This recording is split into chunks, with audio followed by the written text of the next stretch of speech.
महापुरुषों, हम आपके लिए इतने सुंदर सुंदर विचार ढूंढ कर लाते हैं। कृपया आप लाइक कीजिए, शेयर कीजिए और इसको चैनल को सब्सक्राइब कीजिए। आपके एक लाइक से हमें मदद मिलती है। विनती करते हैं कि जाग जा इंसान और इस ईश्वर परमात्मा को प्राप्त कर लो, जिसके लिए ये मनुष्य जन्म मिला है। कहते हैं कि करूं विनंती सुन मेरे मीता, संत टहल की बेला, यहाँ खाट चलो हरि लाहा, आगे बसत सुहेला। इंसानों से विनती करते हैं कि तुम संतों का संग कर लो, संतों का संग करके ईश्वर को प्राप्त कर लो, ईश्वर को जान लो। इसके बदले में तुम्हारा लोक सुखी हो जाएगा। करूं विनंती सुन मेरे मीता, संत टहल की बेला। कहते हैं कि यहाँ पर इस नाम धन से मालोमाल हो जा, यहाँ पर अपनी आत्मा को परमात्मा का दर्शन करवा दे।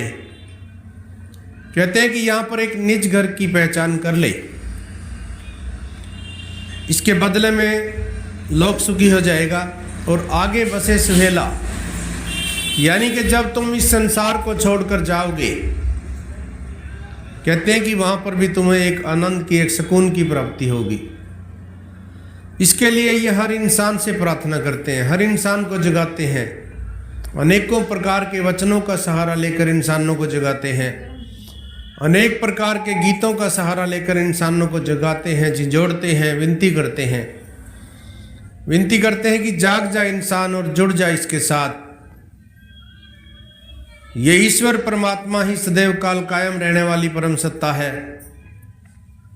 सारी सुंदरताएं इसी के कारण है। जिसने भी इसके साथ नाता जोड़ लिया वो प्रज्वलित हो गया, वो महकदार हो गया, वो गुणों से भरपूर हो गया। नाता जुड़ने का ही प्रताप है। जैसे ये लाइट जल रही है, तो ये क्यों जल रही है? क्योंकि बिजली घर के साथ इसका नाता जुड़ा हुआ है, एक तार के द्वारा इसका कनेक्शन जुड़ा हुआ है, इसलिए रोशनी है। इसी प्रकार इंसान के जीवन में भी तभी रोशनी आती है जब ब्रह्म ज्ञान प्राप्त होता है, परमात्मा की जानकारी होती है।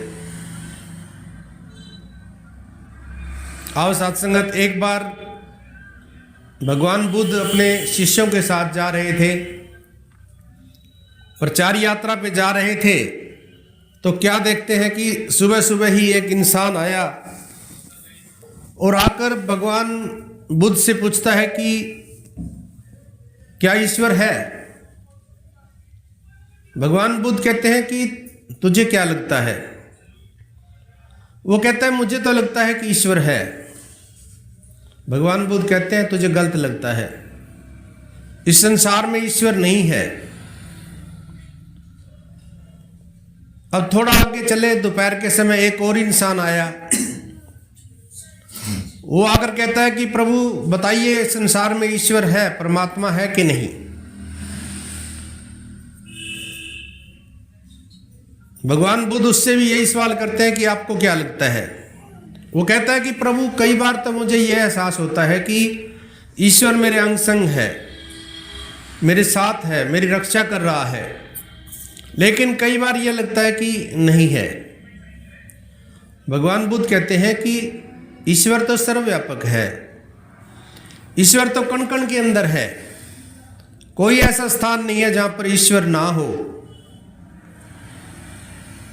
अब जो शिष्य भगवान बुद्ध के साथ जा रहे थे वो चिंता में पड़ गए, चक्कर में पड़ गए कि एक ही सवाल और दो उत्तर।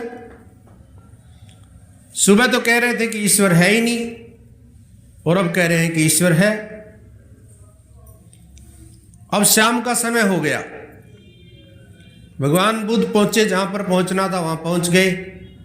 तो वहां पर एक इंसान परेशान, हैरान होकर क्रोधित अवस्था में आता और कहता है कि मैंने सुना है कि आप ईश्वर को जानते हो, बताइए मुझे ईश्वर कहाँ है? मैं बहुत दुखी हूं, मैं बहुत जगह घूम चुका हूं, मुझे कहीं ईश्वर नहीं मिला। यहां पर भगवान बुद्ध मौन हो जाते हैं। अब जो शिष्य साथ चल रहे थे वो भगवान बुद्ध से प्रार्थना करने लगे, हाथ जोड़ के विनती करने लगे कि हे भगवान, ये क्या खेल है? एक ही सवाल और आपने इसके 3 उत्तर बता दिए। ये है क्या? क्या आप भगवान को मानते हैं? क्या भगवान है कि नहीं है? हमारी बुद्धि छोटी है, कृपया हमें बताइए और सही मायने में बताइए, कोई उलझन ना हो, सही तरह से बताइए कि भगवान है कि नहीं। अब भगवान बुद्ध बताते हैं कि सुबह जो इंसान आया था वो कह रहा था कि मुझे लगता है कि ईश्वर है, यानी कि उसने परमात्मा को जाना नहीं है अभी तक वो जानता नहीं है, ब्रह्म ज्ञान नहीं है उसके पास, परमात्मा की जानकारी नहीं है। अब उसके पास जानकारी नहीं है, वो सुनी सुनाई बातें बोल रहा है। उसने अपने परिवार में देखा कि ये है परमात्मा, उसने देखा कि मेरे परिवार वाले कहाँ पर पूजा पाठ कर रहे हैं, किसको परमात्मा मान रहे हैं, उसने भी इसी प्रकार से मानना शुरू कर दिया। उसने देखा नहीं परमात्मा को, जाना नहीं, पिछले संस्कार परिवार के आस पड़ोस में जो भी देखा वही करना शुरू कर दिया। इसलिए मैंने उसको कहा कि परमात्मा नहीं है, क्योंकि उसको इच्छा जागृत हो। क्योंकि जो मानने वाले होते हैं फिर वो वहीं रुक जाते हैं, उनके जीवन के अंदर परमात्मा की प्राप्ति नहीं होती है, क्योंकि उन्होंने सुनी सुनाई बात को सुन लिया और मानना शुरू कर दिया। मैंने इसलिए मना किया कि ताकि इसके मन में इच्छा पैदा हो, लगन पैदा हो, परमात्मा की जानकारी करके जीवन को अपने सजाए। अब दूसरा इंसान जो आया था वो ये कह रहा था कि कभी मुझे लगता है परमात्मा है, मेरे साथ है, और कभी लगता है नहीं है। तो मैंने उसे कहा कि परमात्मा तो सर्वव्यापक है, क्योंकि उसको ब्रह्म ज्ञान तो हो गया है, लेकिन अभी थोड़ा सा बोध पूरी तरह से उसको नहीं प्राप्त हुआ है। जानकारी तो हो गई लेकिन बोध नहीं हुआ है, और जब तक बोध नहीं होगा तो फिर मन उज्जवल नहीं हो सकता। महात्मा कहते हैं कि एक ईश्वर के बोध बिना ना मन उजला हो पाता है, बोध अगर हो जाए तो फिर दूर अंधेरा जाता है। तो इसलिए मैंने उसे कहा कि तू लगातार सुमरन कर, सेवा कर, सत्संग कर, ताकि तुझे समझ आए कि परमात्मा कहाँ है, कैसा है, परमात्मा का बोध हासिल हो जाए। एक तो परमात्मा को जानना होता है और एक परमात्मा का बोध हासिल करना। जानकारी तो सत्संग जी किसी ने कह दिया कि ये परमात्मा है और मान लिया, बोध नहीं हुआ है। परमात्मा बेशक कण कण में है, परमात्मा जर्रे जर्रे में है, परमात्मा एक होते हुए अनेकों नामों से जाना जाता है, लेकिन जब तक इसका बोध हासिल नहीं होता है तो आनंद की अवस्था नहीं आती है।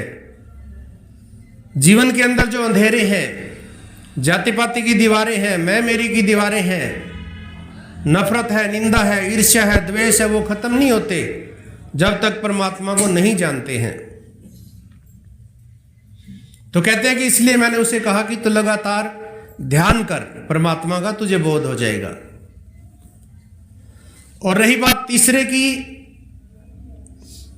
वो ये कह रहा था कि मैंने सुना है कि आप परमात्मा को जानते हो।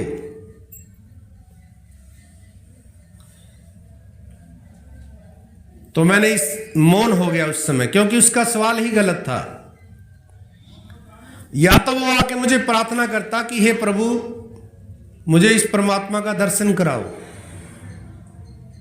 क्योंकि भगवान श्री कृष्ण ने भी कहा है कि किसी मेरे विवेकी पुरुष के पास जा, यानी कि जो जानता है परमात्मा को, विवेकी है वो, किसी विवेकी पुरुष के पास जा, उसे दंडवत प्रणाम कर, पुष्पमाल अर्पण कर और कहो कि हे त्रिलोकीनाथ मुझे अपने निज स्वरूप का दर्शन करवा।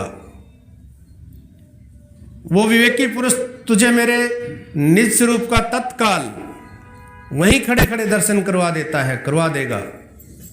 लेकिन उसका उत्तर गलत था, इसलिए वहां पर मौन हो जाना ही उचित समझा मैंने। अभी ये बात चल ही रही थी, सुबह का टाइम था, तो जो रात को आया था, जो परेशान था, वो व्यक्ति फिर आ गया सुबह सुबह। और आकर विनती करने लगा कि प्रभु मैं तंग हो चुका हूँ, मैं परेशान हो चुका हूँ, मैं जगह जगह परमात्मा को तलाश चुका हूँ, मुझे परमात्मा का दर्शन नहीं हुआ है, कृपा करो मुझे इसका दर्शन कराइए। भगवान बुद्ध कहते हैं कि तुमने परमात्मा को कहाँ कहाँ पे खोजा है? वो कहता है मैंने सारे तीर्थों पर खोजा परमात्मा को, मैंने पहाड़ों में खोजा, मैंने तप किया, मैंने यज्ञ किए, मैंने व्रत रखे, जगह जगह पे जाकर खोजा, अनेकों पुण्यदान किए, लेकिन मुझे परमात्मा नहीं मिला। भगवान बुद्ध कहते हैं कि मेरा एक सफेद मोती खो गया है, तुम मुझे उसे ढूंढने में मदद करोगे तो मैं तुम्हें परमात्मा का ज्ञान देने में मदद करूंगा, परमात्मा की जानकारी दूंगा। अब वो इंसान कहता ठीक है, वो मोती ढूंढने लगा, सफेद मोती ढूंढते रहे, ढूंढते ढूंढते शाम हो गई, वो सफेद मोती नहीं मिला। भगवान बुद्ध से कहता है कि प्रभु मोती तो नहीं मिल रहा है। कहता है तुझे परमात्मा चाहिए तो मुझे सफेद मोती ढूंढ के दो। अब रात हो गई, अंधेरा हो गया। वो कहता है कि भगवान अच्छी तरह से याद कीजिए कि आपका मोती कहां पर गुम हुआ है। भगवान बुद्ध कहते हैं कि मेरा मोती तो मेरी झोपड़ी में गुम हुआ है। अब वो इंसान झुंझला जाता है, कहता है कमाल करते हो आप भी, मोती तो आपका झोपड़ी में गुम हुआ है, आप ढूंढ रहे हैं गली में। तो कहते हैं कि मैं भी तो तुझे यही समझाना चाहता हूं, परमात्मा गुम नहीं है, परमात्मा को जहां तो ढूंढ रहा है वो तरीका गलत है तेरा।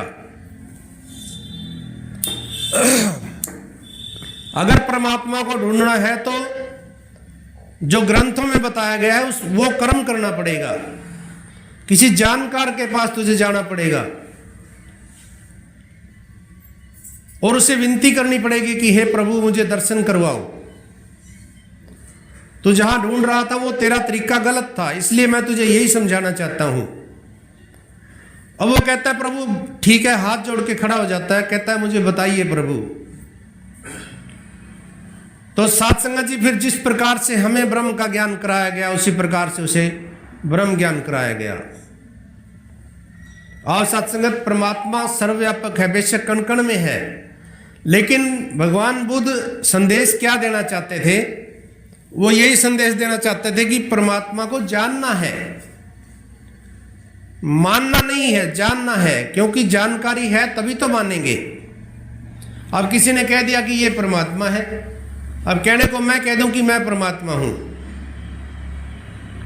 अब निशानियां हैं परमात्मा की। भगवान श्री कृष्ण जी ने भी कहा कि मैं ये नहीं हूं, क्या ये 5-6 फुट का शरीर नहीं हूं मैं, मेरा असल स्वरूप निराकार का है, मैं अजन्मा हूं, अडोल हूं, अविनाशी हूं, सर्वव्यापक हूं, सारी दुनिया मुझ में है, ये नदियां, ये नाले, ये पर्वत, ये पहाड़, ये चांद, ये तारे, ये सब मेरे अंदर है और मैं इन सब में हूं। इन सब में होते हुए भी इन सब से अलग हूं, मेरा असल स्वरूप निराकार का है, मैं जन्मा हूं। लेकिन शरीर का तो जन्म हुआ था, हम सभी ने देखा, महाभारत में दिखाया गया, जेल में पहरेदार सो जाते हैं, जेल में जन्म होता है। तो किसकी बात कर रहे हैं? शरीर की बात नहीं कर रहे हैं। भगवान बुद्ध समझाते हैं कि परमात्मा सर्वव्यापक है, कण कण में है। तो यहां पर यही कह रहे हैं जी, शस्त्र एनु कट नहीं सकता, हवा तो सकता सुख नहीं, पानी एनु गाल ना सके, अग तो सकता मुख नहीं। कहते हैं कि परमात्मा की निशानियां हैं, नैनन छिदंती शस्त्राणी। भगवान कृष्ण कहते हैं अर्जुन को, नैनन छिदंती शस्त्राणी, की शस्त्र इसको काट नहीं सकता, नैनन दहती पाव का, आग जला नहीं सकती, मिट्टी मैला नहीं कर सकती, पानी गीला नहीं कर सकता, हवा उड़ा और सुखा नहीं सकती। अब विचार ये करना है, आप जिस परमात्मा को मानते हैं, जिसको भी परमात्मा मानते हैं, तो शस्त्र से देखिए क्या वो कटता तो नहीं है? अगर कट गया तो परमात्मा नहीं है। और ये निरंकारी नहीं बोल रहे हैं ये बात भगवान श्री कृष्ण जी कह रहे हैं गीता में कह रहे हैं, आप गीता का अध्याय खोल के देखिए, नैनन छिदन्ति शस्त्राणि, शस्त्र इसको काट नहीं सकता। आप जिसको परमात्मा मान रहे हैं, अगर वो कट जाता है तो परमात्मा नहीं है वो। आग जला नहीं सकती, अगर आग से जल जाता है तो परमात्मा नहीं है। मिट्टी मैला नहीं कर सकती, पानी गीला नहीं कर सकता, हवा उड़ा और सुखा नहीं सकती। ये है निशानियां परमात्मा की। और साथ संगत मानुष जन्म मिला है, मनुष्य जन्म हमें प्राप्त हुआ है। इसी के बारे में कहा गया है कि भई प्राप्त मानुख दे हुरिया, गोविंद मिलन की ए तेरी बरिया। ये मनुष्य जन्म गोविंद से मिलने के लिए मिला है। इस मानव जन्म का केवल एक ही मकसद है कि परमात्मा की प्राप्ति। पहले परमात्मा को जान लो तो मनुष्य जन्म का जो मकसद है वो पूरा हो गया। अगर नहीं जाना तो फिर तभी तो कहा है कि निंद्रा भोजन भोग भय पशु पुरुष समान, ज्ञान अधिक नर माही, ज्ञान बिना पशु जान। कहते हैं कि निंद्रा इंसान भी सोता है और पशु भी सो लेते हैं, पेट जानवर भी भर लेते हैं और इंसान भी भर लेता है, कोई अंतर नहीं है। निंद्रा भोजन भोग भय पशु और पुरुष समान, ज्ञान अधिक नर माही, ज्ञान बिना पशु जान। कहते हैं कि अगर ज्ञान का इस्तेमाल नहीं किया तो फिर पशु है। पशु का मतलब कोई गाय भैंस से नहीं है, पशु का मतलब पास मैंने बंध जाना। पशु बंधा हुआ यानी कि फिर बंध जाएगा। फिर अगर मनुष्य जन्म में आकर प्रभु की प्राप्ति नहीं की तो फिर बंध गया, यानी 84 में चला जाएगा, फिर बंधन में आ जाएगा। फिर वो जो योनियां हैं, कई जन्म भय कीट पतंगा, कई जन्म गजमीन कुरंगा, कई जन्म पंछी सर्प होयो, कई जन्म हैबर वृक्ष जोयो, मिल जगदीश मिलन दी बरिया, चिरो कालिए देह से जरिया। ये जो 84 है फिर ये भोगनी पड़ेगी। मनुष्य जन्म में आकर परमात्मा को प्राप्त ना किया तो फिर दोबारा से योनियों में चला जाएगा। तो यहां पे यही कहते हैं जी, तू भी इसका अंग है बंदे, इसकी ज्योति है, कोटा दे विच रुड़िया फिरने उस दे सुच्चा मोती। कहते हैं कि तू भी इसदा अंग है बंदे, इसे ज्योत की ज्योति है, कोड़िया दे विच रुलिया फिरदा। कहते हैं कि वैसे तो तू सुच्चा मोती है, वैसे तो तेरे अंदर परमात्मा की अंश है, लेकिन तूने अपने आप को शरीर समझ के अपने आप को कोड़ियों के भाव रुला रखा है। और सत्संगत ये 5 चीजों से शरीर बना है, मिट्टी आग पानी वायु आकाश। जब इस शरीर को छोड़ेंगे 5 के 5 तत्व 5 में चले जाते हैं, मिट्टी मिट्टी में, पानी पानी में। अब जो छठा आत्मा है वो कहां जाएगी? कह देते हैं आत्मा परमात्मा है, आत्मा कहां जाएगी? अगर मनुष्य जन्म में आकर के परमात्मा को जान लिया, अपने निज घर की पहचान कर ली, तो आत्मा परमात्मा में चली जाएगी। इसको कहते हैं मोक्ष। एक गिलास पानी का भरा पड़ा है, एक मटका पानी का भरा पड़ा है। गिलास के पानी को मटके के अंदर डाल दो, एक हो गए। इसी प्रकार आत्मा परमात्मा एक तभी होंगे जब जीते जी परमात्मा को जान लिया जाएगा। नहीं तो फिर 84 में जाना पड़ेगा, फिर भटकना पड़ेगा। ये कोई 50-100 साल की बात नहीं है। महात्मा कहते हैं कि हजारों साल से ये आत्मा भटक रही थी, हजारों साल से अनेकों योनियों का भ्रमण किया, 84 का भ्रमण किया। 1,84,000, 84 लाख नहीं, 1,84,000।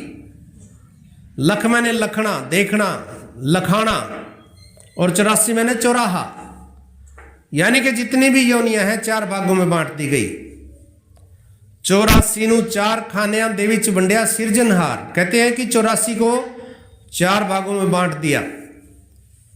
अंडज जेरज सेतज उद्भज इस दे विच है कुल संसार। कहते हैं कि अंडे की योनियां, जेरज जेर से पैदा होने वाले, सवेदज जो स्वयं पैदा होते हैं, उद्भिज जो धरती फोड़ के निकलते हैं, अब विचार करें, अगर आपको अंडे की योनि में जाना पड़ गया, अंडे की योनि जैसे कि सांप है, कोयल है, कबूतर है, चिड़िया है, बहुत सी योनियां हैं, हम थोड़ी बहुत जानते हैं। अगर सांप की योनि मिल गई तो 100 साल तक कहते हैं कि रेंगता रहे जमीन पर। कीड़ा बन गया तो जमीन पे रेंगता रहेगा 100 वर्ष तक, फिर सांप जीवित रहता कहते हैं। अभी तो एक योनि अंडे की, सांप की बात करी है, कोयल है, चिड़िया है, बहुत सी योनियां। अगर सभी योनि में जाना पड़ेगा तो कितना समय हो जाएगा, सोचिए। जेर से पैदा होते हैं गाय, भैंस, बैल और इंसान इत्यादि। सवेद जो स्वयं पैदा होते हैं, जैसे पिस्सू है, जूम है, अपने आप पैदा हो जाते हैं ये। उद्भिद जो धरती फोड़ के निकलता है, पेड़ पौधे, फूल पत्ते इत्यादि। अब विचार करें, एक एक पेड़ हजारों हजार साल तक भी जीवित रहता है।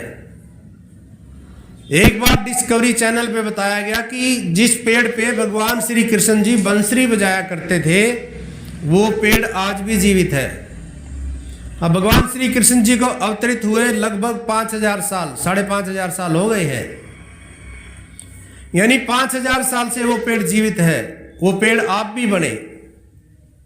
विचार करें, इतनी ये लंबी यात्रा, और आज मनुष्य जन्म में आकर अगर नहीं प्राप्ति की तो फिर योनियों में जाना पड़ेगा। तो यहां पर यही कहते हैं जी, एहो तेरा असली घरे, एहो तेरा रूप महान, बिन गुर पूरे कर नहीं सकता आप कोई इसकी पहचान। कहते हैं कि असल घर की पहचान कर। ये घर नहीं है तेरा असली, जो ईंट सीमेंट से बनाया गया है, ये शरीर का घर है, ये आत्मा का घर नहीं है। आत्मा का घर पूर्ण सतगुरु दिखाता है जी। जी ऐते के विश्वास ले आके ऐसे दाई ध्यान लगा, कहे अवतार गुर तो तक के तू ही कर रहा। विश्वास की बात आई है। कहते हैं कि जो ज्ञान प्राप्त किया है इस पे ध्यान लगा, देते ही ध्यान लगा के कहते हैं कि इसके ऊपर विश्वास कर। अभी महात्मा जी बता रहे थे, कल जो सत्संग हुआ है उसमें यही विश्वास की तो बात आई थी। कल यही बात तो हुई थी। एक गुरु अपने शिष्यों के साथ चला गया, और कहां चला गया, जो बदनाम गली थी। अब कुछ लोग तो उस गली में पहुंचते ही छोड़ गए कि ये क्या, ये गुरु यहां कैसे जा रहा है। ऐसे थोड़ी ना होते हैं गुरु। थोड़ा आधा घंटा बीता, सीढ़ियों के पास पहुंचे तो फिर कुछ लोग छोड़ के चले गए। गुरु का अपना खेल होता है। और जब घंटा डेढ़ घंटा बीता तो सभी चले गए, केवल एक बचा। और सत्संगत कहने का भाव क्या है, गुरु के अपने खेल होते हैं। तो सत्संगत जी, सबसे बड़ी बात विश्वास की है। ज्ञान तो बहुत लोग ले लेते हैं, ज्ञान तो बहुत से इंसान लेते हैं, लेकिन विश्वास किनका है? जिसका विश्वास पूरा है उसके बेड़े पार है।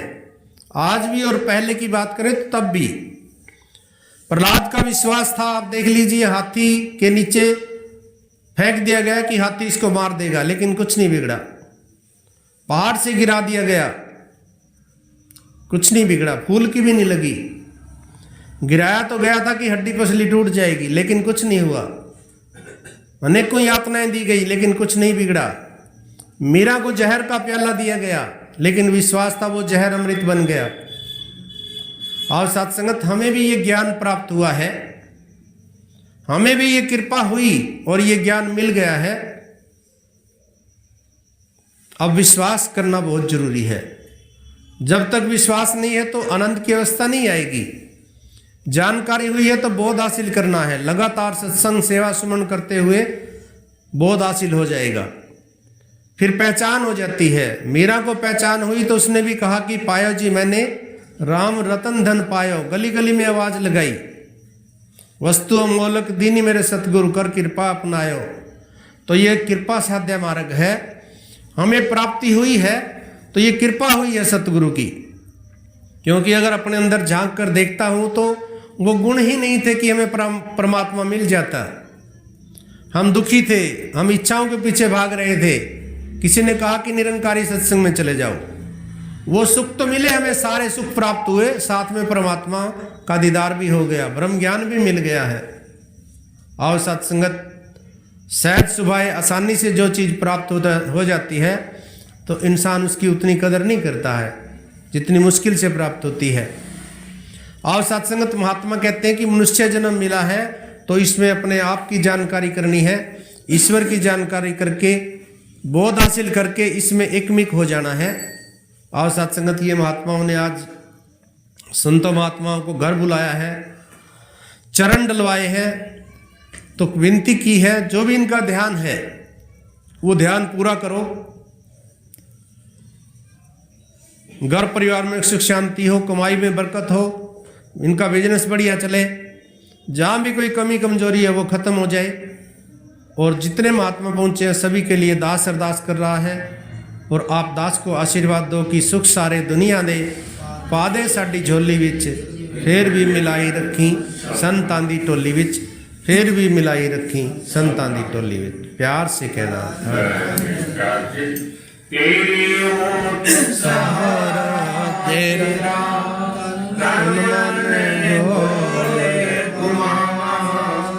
कहे अवतार तेरे ही दाता, दिन राती गुण गाऊं, कहे अवतार तेरे ही दाता, दिन राती गुण गाऊं, एक तू ही निरंकार, एक तू ही निरंकार, तू ही निरंकार, एक तू ही निरंकार। मैं सदा भूलनहार, मैं सदा भूलनहार, दाता बख्शनहार, तू है दाता बख्शनहार, मेरे अवगुण ना जीतार, अवगुण ना जीतार, तू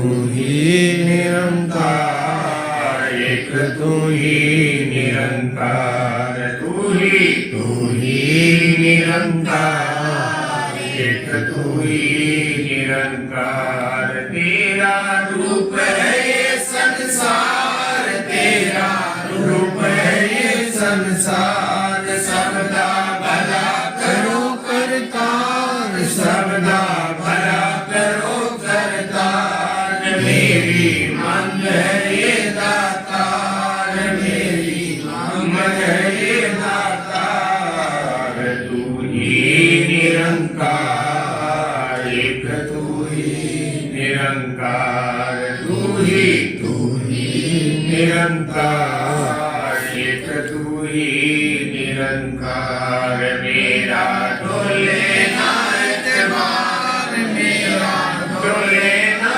एतबार, बख्शो सरदा भक्ति प्यार, बख्शो सरदा भक्ति प्यार, करामे संतां दा सत्कार, करामे संतां दा सत्कार, तू ही निरंकार, एक तू ही निरंकार, तू ही निरंकार, एक तू ही निरंकार। महापुरुषों जी, चैनल को सब्सक्राइब करें, लाइक करें और इस वीडियो को शेयर करें। क्या पता आपके एक शेयर करने से किसी महात्मा का जीवन बदल जाए, उसका आपको पुण्य प्राप्त होगा। धन्यवाद।